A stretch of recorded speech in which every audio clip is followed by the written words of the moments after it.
오늘도 이 자리에 오신 여러분들 하나님의 은혜와 평강이 함께 하시기를 먼저 축복합니다. 우리나라 말 중에 이런 말이 있습니다. 뻔뻔하다. 이 뻔뻔하다는 말이 있어요. 이 사전에서 보게 되면 이 말은 나쁜 짓을 하고도 이 염치 없이 태연하게 있는 모습을 못마땅하게 여겨 부르는 말, 이렇게 해석합니다. 이 세상적으로도요, 이처럼 이 뻔뻔한 사람은 사람들에게 지탄받게 되어 있습니다. 누가 봐도 잘못된 행동이기 때문에 그렇습니다. 우리는 이러한 뻔뻔한 삶을 살지 않도록 해야 됩니다. 이 나쁜 일을 행했으면 그에 맞게 회개할 수 있어야 되고, 그에 맞게 반성하며 사죄하는 삶, 변화된 삶을 살아갈 수 있어야 됩니다. 그것이 인간적인 도리이고요, 신앙적으로도 올바른 삶의 모습입니다. 그리고 회개도요, 여러분, 회개도 한번 하나님 앞에 잘못했습니다 이렇게 기도하고 끝나는 게 아니라, 회개라고 하는 건요, 다시는 그 일을 행하지 않으려고 노력하는 것, 돌이킨다라는 게 회개거든요. 물론 우리가 사람인지라 한번 안 하겠습니다 하고 칼같이 딱 끊고 돌아서는 거는 100% 돌아서는 건 쉽지 않을 거예요. 하지만 그러려고 노력이라도 해야 한다는 겁니다. 인간적인 노력이라도 최대한 하나님 앞에 바르게 서려고 하는 노력이, 그게 회개라는 거죠. 마찬가지입니다. 이러한 삶을 살지 않도록 우리가 회개하는 삶, 하나님 앞에 정결한 삶을 살기 위해 우리는 애쓰고 노력해야 됩니다. 이러한 노력은요, 우리의 신앙생활에 굉장히 중요한 부분입니다. 하나님을 향해서 뻔뻔해지지 않는 삶으로 우리의 삶이 이어져야 되기 때문에 그렇습니다. 이 하나님께 불순종하며 살면서도요, 무감각하지 말아야 한다는 겁니다. 오늘 함께 보는 이 요나서의 말씀은 하나님 앞에서 이 뻔뻔한 모습이 얼마나 악한 모습인가를 볼 수 있습니다. 요나를 태우고 다시스로 향하던 배가 아주 끔찍한 풍랑을 맞이했습니다. 이 풍랑에서 살아남기 위해서 이 배 위에 있는 모든 사람들이 할 수 있는 건 다 했어요. 이 자신의 재산인 그 무역 물품도 배를 가볍게 하기 위해서 다 버렸습니다. 배의 기구들도 다 버렸습니다. 할 수 있는 모든 건 다 했어요. 그런데도 안 됩니다. 자신들의 신에게 울부짖고 매달려 봤지만 이 풍랑이 해결되지가 않아요. 그래도 도저히 안 되겠으니까 모여서 이 재앙이 도대체 누구 때문에 일어난 일인지 한번 알아나 보자, 이러면서 제비를 뽑게 됩니다. 당시 이방인들이야, 이 미신적인 영향으로 이 점을 치는 거, 이 어떻게 보게 되면, 특히 뱃사람들 같은 경우에는 어떻게 보게 되면 당연한 일이었는지도 모르겠습니다. 이 어찌됐든지 간에 하나님께서 그것을 도구로 들어서 사용하셔서 이 재앙의, 이 모든 재앙의 원인이 요나 때문이라는 것을 알게 하셨어요. 자, 이제 요나가 제비로 뽑혔습니다. 사람들이 요나를 불러 세워놓고 물어봅니다. 당신은 누굽니까? 당신은 무슨 일 했고, 이 누구이기에 이 바다가 당신 때문에 이렇게 진노했느냐, 이렇게 물어봅니다. 너는 뭐 하는 사람이냐? 어디서 왔느냐? 어디로 가느냐? 어떤 민족이냐? 물어보지요. 살기 위해서라도 어쩌면 거기에 있는 모든 사람들이 요나를 다그치면서 좀 강하게 물어봤을 수도 있을 거예요. 요나는 이 사람들에게 몰려있는 이 상황 속에서 이러한 대답을 합니다. 9절 말씀입니다. 우리 9절 말씀 함께 보시겠습니다. 9절 말씀 제가 읽어드리겠습니다. 그가 대답하되 나는 히브리 사람이요 바다와 육지를 지으신 하늘의 하나님 여호와를 경외하는 자로다, 이렇게 말해요. 요나는 사람들 앞에서 굉장히 당당하게 말합니다. 이 바다와 육지를 지으신 여호와를 경외하는 사람이다, 이렇게 말합니다. 이 지금 일어나는 이 풍랑도 이 자신이 섬기는 신이 주관한다라는 것을 알려요. 그리고 나서 원인에 대해서 말하는데 10절 말씀을 읽어드리겠습니다. 자기가 여호와의 얼굴을 피함인 줄을 그들에게 말하였으므로 무리가 알고 심히 두려워하여 이르되 내가 어찌하여 그렇게 행하였느냐 하니라, 이렇게 말합니다. 요나는 이 뻔뻔하고 이 당당하게, 뻔뻔한데도 당당하게 말해요. 자기가 여호와의 얼굴을 피함인 줄을 그들에게 말하였다, 이렇게 합니다. 요나는 이 풍랑이 심하게 일었을 때부터 그게 왜 일어났는지, 그 풍랑의 원인인지, 무엇 때문에 이러한 엄청난 풍랑이 다가왔는지 그 원인이 뭔지를 다 알고 있었다는 얘기예요. 이 자신이 하나님께 불순종하여서 하나님께서 다시스로 가는 그 길을 막으셨다라는 그 사실을 너무나도 잘 알고 있었다는 거예요. 그럼에도 불구하고 이 다른 사람들이 고통받고 있음에도 이 끝까지 모른 척을 했습니다. 아마도 이 제비에 뽑히지 않았다면 끝까지 나는 모른다 이러면서 모르는 척을 하고 있었을 거예요. 여러분, 요나가 왜 그랬을까요? 한마디로 요나의 고집 때문에 그렇습니다. 이 자신의 고집과 생각을 하나님께 관철시키기 위해서라는 겁니다. 한마디로 내가 옳고 하나님이 틀렸다라고 하는 그 고집 때문에 그런 겁니다. 물론 민족의 망함이 걸려있는 일이긴 했습니다. 하지만 하나님의 선지자, 이 하나님의 뜻을 전하는 사람이 하나님의 뜻에 이렇게 불순종해서는 될까요? 그래서는 안 될 일입니다. 이 배 위에 있던 모든 사람들은 이제 요나 선지자를 통해서 충격적인 이야기를 들었습니다. 요나 선지자가 바다를 만드신 하나님을 대적하여 도망하다가 이러한 끔찍한 풍랑을 만났다라고 하는 이야기예요. 이 사람들의 입장에서는 이 뱃사람들, 거기에 그 배에 타고 있던 다른 이방인들의 입장에서는 너무나도 놀라운 끔찍한 이야기입니다. 이 당시에 이 미신적인 성향이 강했던 이방인들이에요. 그러한 그들이 바다를 만든 신을 거스르는 사람 때문에 이러한 풍랑을 자기들이 만났다. 이 일은 굉장히 충격적인 일이었죠. 진짜 이제는 큰일 났다 하는 생각이 들었을 겁니다. 그래서 요나에게 오히려 물어봅니다. 어떻게 해야 되느냐? 우리가 어떻게 해야 이 어려움에서 벗어날 수 있겠느냐? 너 말해봐라. 이렇게 물어봅니다. 그랬더니요, 요나의 대답은 귀를 의심하고 싶은 내가 지금 뭘 들은 건가? 이러한 생각이 들 정도의 이야기를 하게 됩니다. 12절 말씀 함께 보시겠습니다. 함께 합독하시겠습니다. 그가 대답하되 나를 들어 바다에 던지라. 그리하면 바다가 너희를 위하여 잔잔하리라. 너희가 이 큰 폭풍을 만난 것이 나 때문인 줄을 내가 아노라 하니라. 여러분, 하나님은 사람 제물로 바치라고 하시는 분이 아니에요. 인신제사를 원하시는 분이 아닙니다. 요나의 순종을 원하셨지 요나를 제물 삼아 그의 생명을 뺏으려고 하는 징계를 원하시는 분이 아닙니다. 그런데 요나는 뭐라고 말하느냐? 나를 들어다 바다에 던지래요. 하나님 앞에 회개하고 돌이킬 생각을 하는 게 아니라 이 배를 돌려서 다시 내가 하나님의 길로 갈 수 있도록 빨리 돌이켜달라 이렇게 요청하는 것도 아니라 나를 들어다가 바다에 던져라 이렇게 말합니다. 여러분, 이 말의 뜻이 뭐겠습니까? 이 요나는 마치 배 안의 사람들을 위해서 자신이 큰 희생과 결단을 하는 것처럼 보였지만 사실 이 끝까지 하나님 앞에 불순종하겠다라는 고백이에요. 요나는 이 풍랑의 순간에도 말이죠, 이 자신의 그 불순종으로 인해서 이 많은 사람들이 위험에 처한 상황에서도요, 이 끝까지 불순종의 길을 걸어간 겁니다. 자신을 바다에 들어 던지라. 이 말의 의미는요, 이 다시스로 가라고 하는 그 하나님의 뜻을 끝까지 순종하지 않겠다라는 의지입니다. 한마디로 바다 밑으로 도망하겠다라는 의도예요. 이 말은 내가 죽어서라도 다시스로 안 가겠다. 내가 죽어도 하나님 말씀 안 듣겠다. 내가 죽는 한이 있어도 그거 순종 못하겠다라고 하는 겁니다. 참 고집스럽지 않습니까?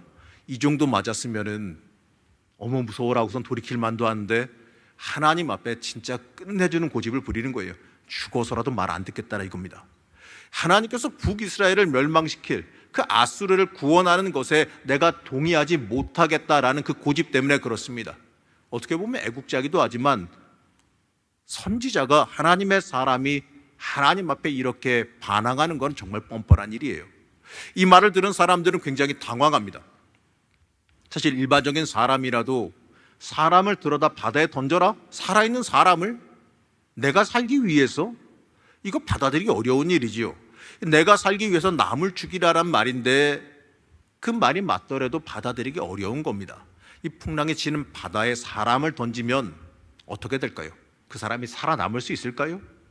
아니, 고요한 바다일지라도 바다 한중간에다가 사람 들어 던지면 그거 못 살아요. 요나의 말은요, 한마디로 나를 죽여 제물로 바치면 너희는 살 거다라는 말입니다. 이 사람들은 당연스럽게 이런 말을 하는 요나가 원망스러웠을 거예요. 이 처음에 하나님을 대적해서 바다를 만든 하나님을 대적해서 이렇게 불순종하는 요나의 모습도 미웠을 거고, 또 거기다가 자기를 들어 바다에 던지라라고 이야기하는 이 말도 안 되는 일을 요구하는 이 요나도 정말 원망스러웠을 겁니다. 만약에 그 배에 모르겠습니다. 좀 악독한 사람이 있었으면은 충분히 이 들어서 바다에 던지지 않았을까라는 생각도 한번 해보게 되는데, 여기에 등장하는 이 사람들은 그렇지가 않았습니다. 이제 또다시 이 사람들은요, 요나의 그 말을 듣고 나서도 살기 위해서 다시 한번 모든 노력을 다합니다. 아마도 뭐 배에 노도 잘라 던지고 뭐도 던지고 하면서 최대한 살기 위해서 있는 힘껏 다 했을 거예요. 노를 저어서 가려고도 하고 모든 걸 다 했을 겁니다. 내가 살고자 다른 사람을 희생시킬 수 없었기 때문에 그렇겠지요. 자, 그렇게 힘써서 이 노를 저어서 육지로 가려고까지 했지만 이 파도가 너무 거칠어지니까 아무것도 할 수가 없었어요. 실패했습니다. 이제 어떠한 방법도 없게 됐습니다. 그러자 이들은 전부 여호와께 부르짖습니다. 14절 말씀 보게 되면 아주 놀라운 말씀이 등장합니다. 14절 말씀 함께 보시겠습니다. 천천히 함께 합독하시겠습니다. 무리가 여호와께 부르짖어 이르되 여호와여 구하고 구하오니 이 사람의 생명 때문에 우리를 멸망시키지 마옵소서. 무지한 피를 우리에게 돌리지 마옵소서. 주 여호와께서는 주의 뜻대로 행하심이니이다 하고. 자, 이 이방인들은 여호와 하나님을 그전엔 몰랐습니다. 이 풍랑을 만나고 요나의 이야기를 듣고 나서 하나님의 존재를 알게 됐습니다. 그러자 그들은 이 만물을 주관한다 하시는 그 하나님 앞에 두려워 떨며 기도합니다. 이 자신의 인간적인 노력이 하나님 앞에서 아무것도 아니라는 것을 직접 몸으로 체험해서 깨달았기 때문에 그렇습니다. 이제 하나님 두려워하면서 하나님의 뜻대로, 여호와 하나님의 뜻대로 행하겠다고 이들이 먼저 고백합니다. 여러분, 우리는 하나님 앞에 좀 두려워하는 마음을 좀 가질 필요가 있습니다. 물론 우리를 사랑하시는 그 하나님 앞에 이 사랑하는 마음과 친근한 마음도 있어야 되는 것도 사실입니다. 하지만 이 만물을 주관하시는 하나님 앞에 두려움으로 서서 순종할 수 있어야 돼요. 어떨 때 보게 되면요, 우리가 하나님 너무 우습고 만만하게 생각하는 것 같아요. 너무 하나님 앞에서 너무 막 살려고 그러는 것 같아요. 하나님 앞에서 너무나도 하나님 우습게 여기고 하나님 앞에 내 멋대로 내 마음대로 정말 자기 멋대로 살아가려 하지 않았나 하는 생각이 들기도 합니다. 여러분, 우리는 하나님 두려워할 줄 알아야 됩니다. 하나님 앞에 정결하게 서기 위해서 노력할 줄 알아야 됩니다. 그게 우리를 사랑하시는 사랑의 하나님 앞에, 그 사랑 앞에 우리가 대답하는 올바른 응답이기 때문에 그렇습니다. 여러분, 그것이 바로 신앙입니다. 이제 이들은요, 이 배에 있는 이들은 두려워하면서 결국에는 그 말에 순종해서 요나를 들어서 바다에 던집니다. 그러자 어떻게 됐느냐? 말씀에 의하게 되면 미친 듯이 날뛰던 바다가 거짓말처럼 멈췄다라고 나옵니다. 잔잔해졌어요. 자, 일반적으로 바다가 갑자기 잔잔해질 수는 없는 겁니다.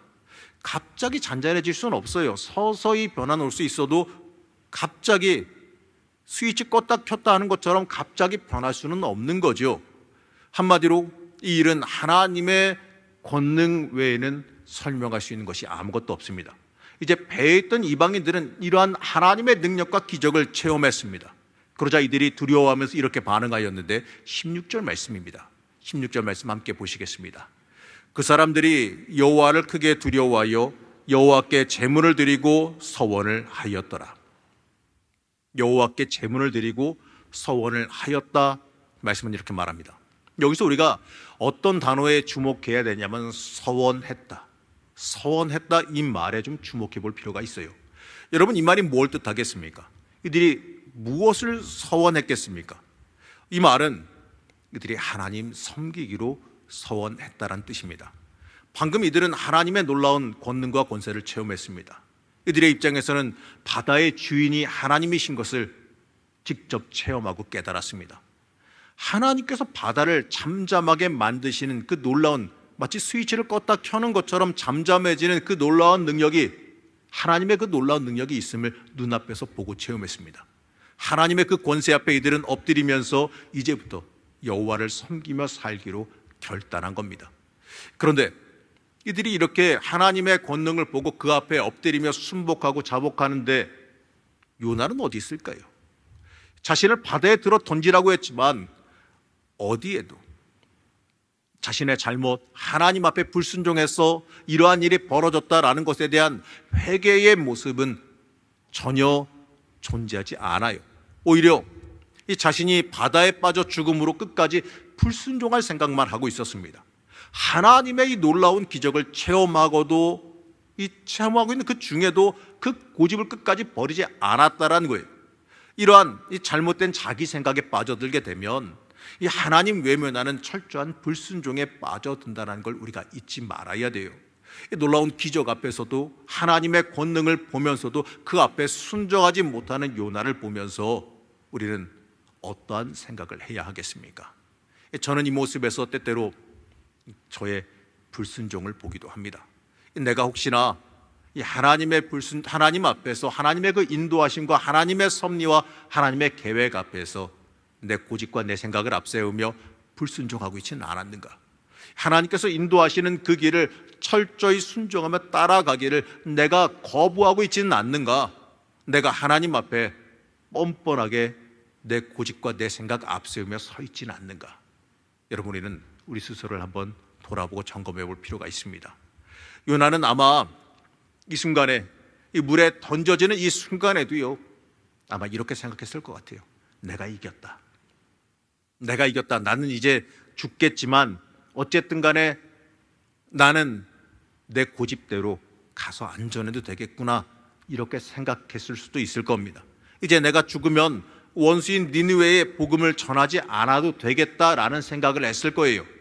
그들에게 복음이 전해지지 않아서 그들의 죄악으로 인해서 그들이 하나님의 징계로 멸망당하게 되면 북이스라엘이 그 아수르에게 멸망당할 일이 없을 거다, 이렇게 생각했을 겁니다. 요나 선지자는 이 북이스라엘의 이 죄악을 돌이킬 생각은 전혀 하지 않고 하나님의 도구로 쓰실 그 니느웨가 회개하는 것을 막으려 들었어요. 그러나 어떻습니까? 사람의 계획은 하나님의 계획을 넘어설 수는 없습니다. 여러분, 잊지 마시기 바랍니다. 하나님의 일은 사람 뜻대로 되지 않습니다. 잊지 마세요. 하나님의 일은 내 멋대로 내 마음대로 되지 않아요. 하나님은 그에 대비해서 이미 조용히 그 다음을 예비하셨어요. 17절 말씀 함께 보시겠습니다. 여호와께서 이미 큰 물고기를 예비하사 요나를 삼키게 하셨으므로 요나가 밤낮 3일을 물고기 뱃속에 있으니라. 성경은 여호와께서 이미 예비하셨다, 이렇게 말합니다. 이미 요나가 그럴 줄 아셨다라는 거죠. 이걸 보면서 우리는 잊지 말아야 돼요. 내가 아무리 머리 쓰고 꾀를 부려도 하나님 벗어날 수가 없고 하나님 이길 수가 없다라는 그 사실을 잊지 말아야 됩니다. 정말 미련한 사람이 누구냐? 하나님 앞에 고집 피우고 하나님 앞에 불순종하는 사람이에요. 이 순종하고 따라가서 복받는 인생이 돼야지, 이 불순종하면서 고난이란 고난은 다 받고 다시 돌아오면 그 인생 얼마나 힘들고 비참한 인생 되겠습니까? 요나의 불순종 계획은 하나님께서 예비하신 그 물고기 때문에 무산됩니다.